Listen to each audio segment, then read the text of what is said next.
Nero tiles తెలుగుకి అందరికీ స్వాగతం. ఈరోజు కథ ఆరవ్ మరియు పగిలిన కిటికీ.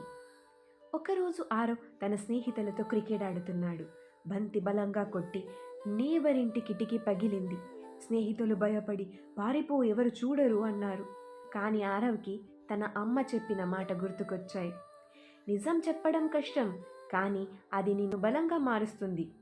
అతను నేబర్ ఇంటి తలుపు తట్టి, క్షమించండి ఆంటీ, కిటికీ నేను పగులుకొట్టాను అన్నాడు. నేబర్ కోపపడకుండా చిరునవ్వుతో, నీ నిజాయితీ నాకు నచ్చింది, చాలా పిల్లలు పారిపోయేవారు అన్నారు. ఆరవ్ గుండె తేలికయింది. స్నేహితులు కూడా నిజాయితీ విలువ నేర్చుకున్నారు.